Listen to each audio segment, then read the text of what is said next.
Well, in this figure, we have SPQ being equal to A, so we've got that, PQS, that angle's named B, and then the side, PH, has the parameter H.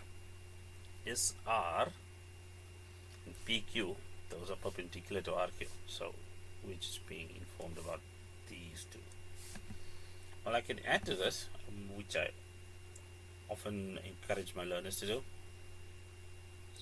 Well, if these two are perpendicular, means those lines are parallel because these are co-interior, and those alt angles will then equal each other. I don't know if that's going to be useful. I'm not saying it will be, but well, there it is. So determine SQ in terms of A, B, and H. So that's what they are asking. Where's SQ? SQ is over there. It is opposite that angle A. H happens to be opposite this angle over here. Now, that is angle PSQ. Angle P is Q is equal to, well, if we take the triangle root, 180 minus A plus B. So that'll just be angles in triangle PSQ. That allows us to make that statement. And it now allows us to use the sine rule. Because what do we want? SQ. So SQ is opposite that angle A over there. So the way we'll state it is, well, SQ over sine of A will equal PQ, which is H, over sine of, well, 180 degrees minus A plus B. Therefore, SQ, if we multiply both sides by sine A, is going to be H times sine of A, all multiplied by sine of, well, A plus B, because the reduction over here acknowledges that 180 degree minus anything, minus any reference angle, is in the second quadrant, and sine is positive over there, so that's what we have. So now we just need to show that RS is equal to H times sine of A cosine of B divided by sine of A plus B. Well, we have SQ and we have B over here.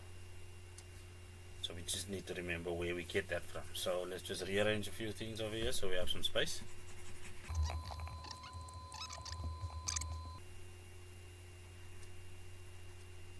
PQ is perpendicular to RQ and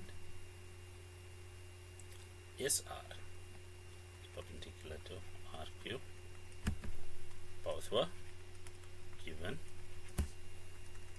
Therefore, SR is parallel to PQ,